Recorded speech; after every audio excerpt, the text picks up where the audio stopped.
Chapter 1, The Greatest Assignment. Day 1, Monday. The classroom buzzed like a hive on the first day of the new project. Crayons clicked open, paper rustled, and backpacks were still half unzipped when the teacher clapped her hands once, sharp and bright. "All right, class," she said, smiling. "This week we're doing something special. You're going to learn how to make a collage." A few kids cheered. A few just blinked. "You'll pick your favorite person and create a collage about them. Then," she paused for effect, "you'll pick someone you like, but also someone you think would be fun to learn more about. Another collage for them. You can use anything from home or things you find around your town, with a parent's help." That was the part that stuck in Baby Bookworm's mind. Anything from home. His eyes lit up like someone had just handed him a map to a treasure nobody else could see. At home, Baby Bookworm got to work immediately. For his first collage, the one about family, he wanted to make it perfect. He wanted it to feel like Mama and Nurse Debbie and everyone who made his world spin. So he gathered things carefully, in his own way. A favorite doll of Kylie's became the centerpiece of his idea of childhood joy. A bright toy wrench from his playbin became Mama's work hands. A row of little pill-shaped candy jars from Nurse Debbie's shelf became care and comfort. In Baby Bookworm's mind, everything had meaning, even if it didn't make sense to anyone else yet. He pressed, taped, arranged, and labeled his collage proudly. "This is my family." It looked strange. It looked messy. But to him, it was perfect. The next morning, he brought it to school. The teacher looked at it for a long moment. Not angry, just puzzled, like she was trying to understand a language she had never learned. "All right," she said carefully. "We'll review everyone's collages on Monday. Take them home, finish them, and think about what they really mean." Baby Bookworm nodded seriously. But his brain was already moving ahead, because now came the second collage. The someone you like but want to know more about assignment. That part felt exciting. That night, he thought hard. Miss Nana was kind. She gave cookies sometimes. But cookies weren't enough inspiration for a whole collage. Captain Roberts, though, he had a whole world around him. Uniforms, stories, machines that roared like thunder and flew like dreams. Baby Bookworm decided that was it. That was the one. The next morning, he tried to visit Captain Roberts' house first, but the doors were shut tight, and even the little pet door wasn't quite big enough for his determined imagination to squeeze through. So he stood there for a moment, thinking. Then he remembered something even bigger than houses. The Hermes, Captain Roberts' great flying ship. Baby Bookworm's eyes sparkled. "That would make a perfect collage piece," he whispered. So instead of going home, he followed the bright idea in his head all the way to the base where the big machines rested like sleeping giants. In his world, his imagination world, the guards barely noticed him. Not because they weren't there, but because stories sometimes don't notice small footsteps when they're focused on bigger dreams. Inside the hangar, the Hermes sat waiting. It didn't feel like a machine to him. It felt like a promise. He climbed aboard like he had been there 100 times before, sat in the pilot seat, and looked at the glowing panels like they were constellations. With a deep breath, he pressed a button that felt like it belonged to adventure. The Hermes hummed. Then it lifted. Not like steel, like it wanted to. Far away, beyond the rules of maps and classrooms, there was said to be a place called Nyx, a shadowy crossing point where stories bent and space folded like paper. Baby Bookworm wasn't thinking about danger. He was thinking about what goes in a collage. And in his mind, nothing was off limits if it helped tell the story. Back at home, Nurse Debbie noticed the silence first, then Mama, then everyone else. He wasn't under beds, not at the roller rink. Not anywhere he usually hid when he was being creative, as they called it when they didn't know what else to call it. By nightfall, worry had grown heavy. They went to Captain Roberts' home. He looked up, confused. "I haven't seen your little guy all day," he said. "Didn't expect him anywhere near my schedule." Mama's voice tightened. "We'll find him. He's resourceful." Captain Roberts nodded slowly. "That's one word for it." And somewhere far away, between imagination and reality, Baby Bookworm was already planning the next piece of his greatest assignment. Because in his mind, a collage wasn't just paper and glue. It was a way to build a world. Chapter 2, Cloister Bridgeway and the Ice Planet of Nyx. The Hermes slipped out of the Stanton system like a thought nobody had finished speaking. Space didn't feel empty the way books described it. To Baby Bookworm, it felt alive, stretching, humming, folding itself into new shapes as he pushed forward through the dark. Ahead of him shimmered something strange, a fractured corridor of light and storm. People called it the Cloister Bridgeway, a place pilots avoided, a place maps warned about in angry red lines. They said space itself became unstable there, like the universe forgot how to behave. Baby Bookworm just leaned forward in his seat. "It looks like a collage," he whispered. "It's meant for me." The Hermes entered the bridgeway. Immediately, everything changed. Lightning rippled through nothingness like threads of glowing paper tearing apart. Gravity shifted in soft waves, pushing and pulling the ship like an impatient hand rearranging art supplies. The hull groaned. The system screamed warnings. Baby Bookworm didn't read them. He was already collecting ideas in his head, shapes, colors, textures, like the universe was handing him materials one by one. "Blue for cold," he murmured. "White for quiet, sparks for excitement." The ship spun once, twice, then burst through the far side of the storm like a needle punching through fabric. On the other side waited stillness. A single planet hung in space, wrapped in endless ice, glowing faintly like it was lit from underneath the surface of its frozen oceans. This was Nyx, the rumored place where old stories said Santa Claus came from. Baby Bookworm smiled. "That's the one." He landed just outside the village. Snow hissed under the Hermes engines as it powered down. The ramp lowered with a tired mechanical sigh. Cold air rushed in immediately. Baby Bookworm shivered. "Perfect," he said through chattering teeth. "Cold means I'm close." Santa's village was quieter than he expected. Not silent, just careful. Like even the snow tried not to make too much noise. Lights glowed softly from rounded rooftops. Smoke curled from chimneys in slow, sleepy spirals. He walked straight into the workshop. Inside, everything was bigger than he remembered.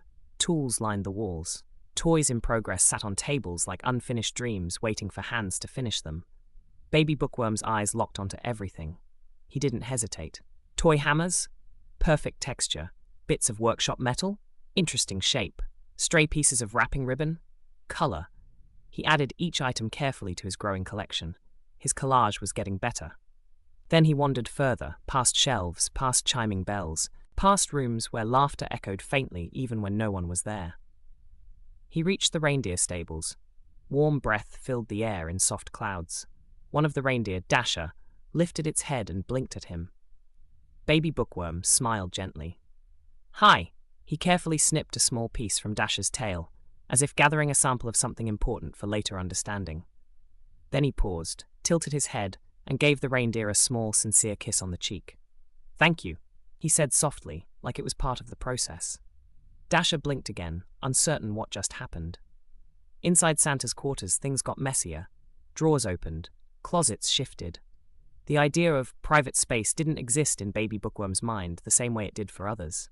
He found clothes, fabric, strange festive patterns. He snipped small pieces carefully, like cutting samples from a museum exhibit. This will show comfort, he decided, and sleep, and being Santa. Outside, Santa himself was by the hearth, trying to stay warm. Baby Bookworm found him there. There was a plate of cookies and milk beside him. Baby Bookworm helped himself, carefully, thoughtfully, as if sampling was part of the assignment. Most of the cookies disappeared. Only one remained. He paused. "I should be a good worm," he said. Then very gently he leaned forward and sniffed Santa's beard, like he was examining another material for the collage. After a moment, he nodded in approval and added a small sample to his collection. Then he kissed Santa on the nose.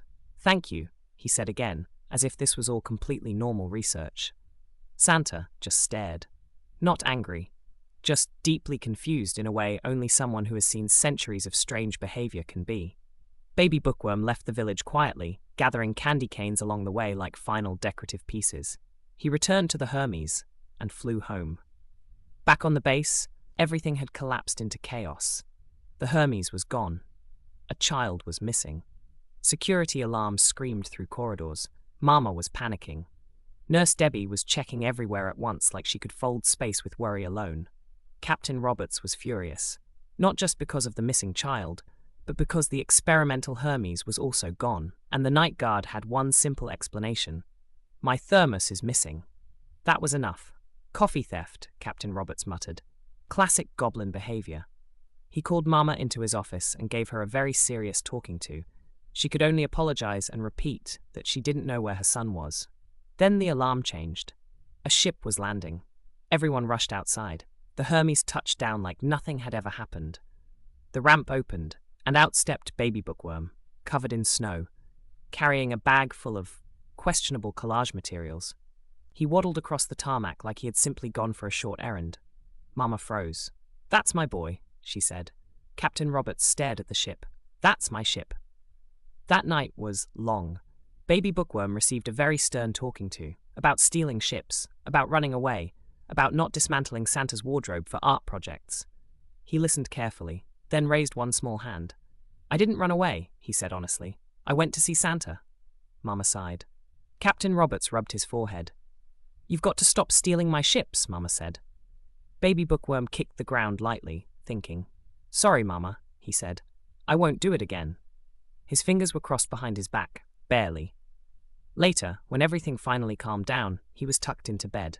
At the foot of it sat his collage materials, all of them, collected, sorted, treasured like a map of a journey only he understood.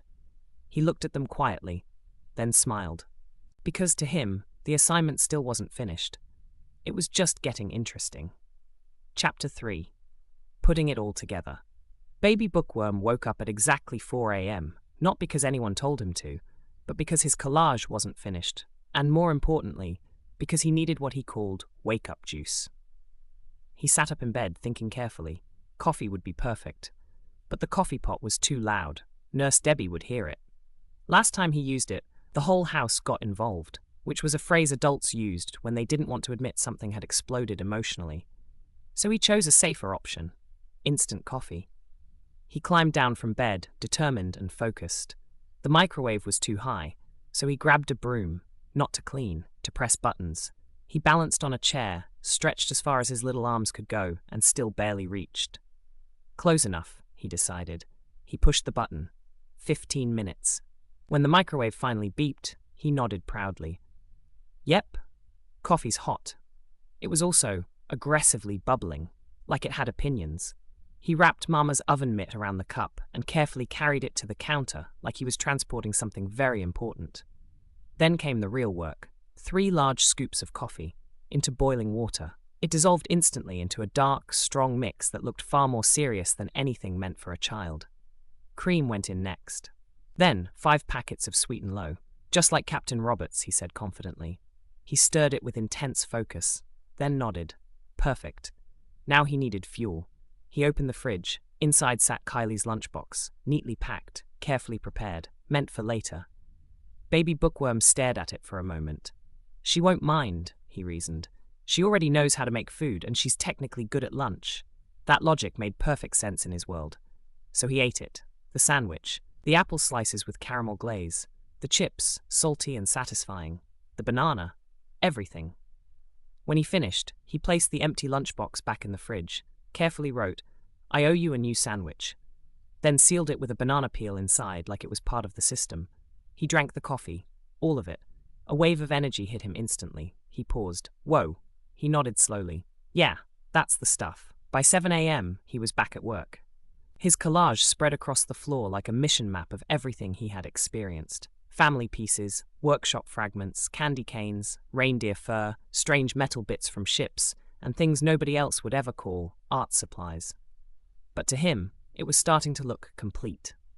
Kylie woke up, got ready for school, and grabbed her lunch without checking inside. She left for the bus.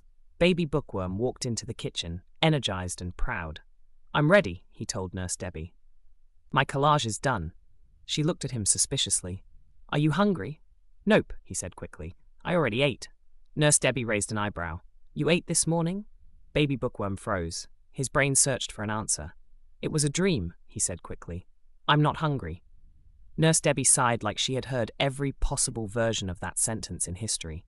Still, she packed him sandwiches anyway. "Just in case," she said. He nodded solemnly. "Good safety protocol." On the way out, Mama was still searching the house. The wrench was gone. Every drawer checked, every corner searched. Nothing. "I'll just replace it," she muttered. Again. She sighed as she headed to work, already preparing for another stressful day. At school, Baby Bookworm finally placed his collage on the table. It was heavy, not just in weight, but in meaning, at least in his mind. The teacher called the class together. "Next Monday," she said, "we'll present your assignments." The room quieted. Kids looked at their work. Some smiled, some were nervous, some just stared at glue and paper like it might suddenly explain itself. Baby Bookworm sat down proudly, his hands folded, his eyes bright, satisfied. Because for him, the assignment wasn't just about pictures or objects. It was about everything he had seen, everything he had taken, everything he had turned into meaning. The rest of the week passed quietly. Too quietly, almost.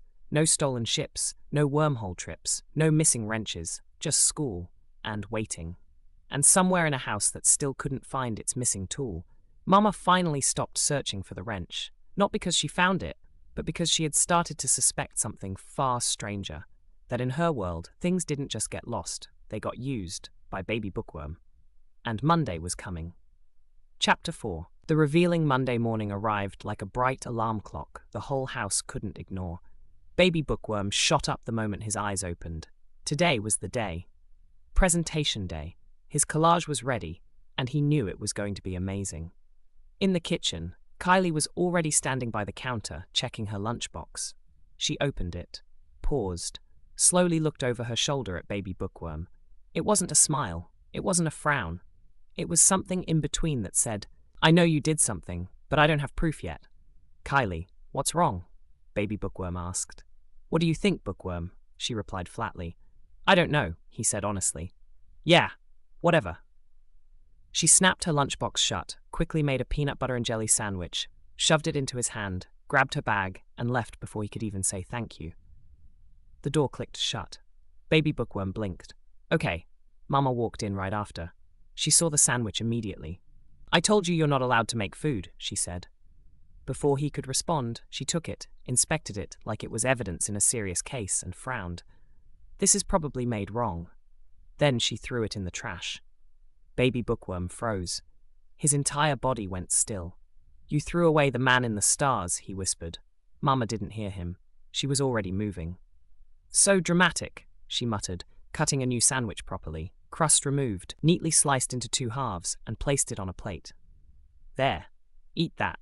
Then she walked off to get ready for work. Baby Bookworm sat quietly for a moment. The new sandwich was fine, objectively fine, but something inside him felt wrong. The man in the stars had been discarded, unseen, unappreciated, unloved. He took a bite anyway. Slowly, then he looked at the trash can. He stood up, paused, looked around. No one was watching. Perfect. From his tool belt, he pulled out his little fishing rod. "Emergency protocol," he whispered. He hooked the trash can and pulled it closer like a seasoned explorer retrieving lost treasure. Inside, the sandwich, still intact, still there, still salvageable. "Got it," he said proudly. "Nope." Nurse Debbie appeared instantly. She took it from his hands like a professional interceptor. "We do not eat out of the trash. If you're hungry, I'll get you another sandwich." And into the trash it went again. Baby Bookworm gasped, "You threw away the man in the stars." Nurse Debbie laughed. "Oh my goodness." Then she placed another sandwich in front of him. "Eat up, we're going to be late." He stared at it, then sighed. "Darkness, Debbie," he muttered. After breakfast, Nurse Debbie cleaned his hands, lifted him up, and carried him outside. "Today is your presentation," she said. "Let's go." Baby Bookworm nodded seriously. "It's going to change everything." Nurse Debbie did not respond to that. At school, the classroom felt different, quieter, tighter, like even the walls were waiting. The teacher stood at the front. "Today," she said, "we'll be presenting your assignments." One by one, students stood up. They showed drawings, photos, simple collages, family pictures, pets, hobbies. The class clapped politely, even when they didn't fully understand, even when glue sticks had clearly been overused. Then the room shifted. The nurses exchanged looks. "Oh boy," one whispered. "Here we go," said another. Baby Bookworm stood up, carrying his collage. It was large, heavy, chaotic, alive in a way nothing else in the room was. He placed it on the board proudly. "This is my assignment," he pointed. "This head is Kylie. This wrench is Mama. These caps are Nurse Debbie's candy line. Nurse Debbie blinked. That's where those went, he continued. These are from Captain Robert's ship. This is Santa Claus. He pointed at pieces carefully. Dasher's tail, beard samples, cookies from Mrs. Claus, snow, but it melted. The classroom erupted into confused giggles. Kids whispered, "What is that? That's not even a collage. That's like a crime board." Baby Bookworm smiled. "This was fun," he said happily. "I can't wait for the next assignment." He paused. "Next time I'll bring one about Captain Roberts again. Maybe I can add one of his sandwiches." The teachers all slowly turned their heads toward Nurse Debbie. Nurse Debbie stared into the distance. "I don't think Captain Roberts would like that," she said quietly. After school, Salty Mike arrived first. "Little Mikey," he called. Baby Bookworm walked up and handed him a packet of salt. "Thanks," Salty Mike said, completely unfazed, and walked off with his child. Then Board Gamer arrived for little Lulu. She waved at Baby Bookworm. He waved back. A peaceful moment. Balanced. Normal, almost. Then Nurse Debbie came to collect him. She stopped, looked at the collage, then at him. "We're taking that with us." Baby Bookworm frowned. "Kylie always mean to me lately." Nurse Debbie raised an eyebrow. "That is not what is happening. That things settled. Sort of. Mama finally found her wrench, right where Baby Bookworm had left it in the collage memory trail of chaos. She just stared at it for a long time, then sighed. "I don't even want to ask." Nurse Debbie found her missing caps, one by one, in the collage, collected, sorted, returned. She did not comment further. Dinner was peaceful, suspiciously peaceful. Kylie leaned over and patted Baby Bookworm's head. "Just don't touch my dolls again," he nodded. "I will attempt compliance." They sat together that night, family on the couch, watching their favorite show, Doctor Who, as the strange blue box traveled through time. Kylie laughed. Mama relaxed. Nurse Debbie finally exhaled. Even Baby Bookworm sat still, for once, and in that moment, everything felt normal. Not perfect, not quiet forever, but together. Baby Bookworm smiled, because in his mind, the collage wasn't just finished. It had worked. It had shown his world exactly as he saw it, and somehow, everyone was still there at the end of it.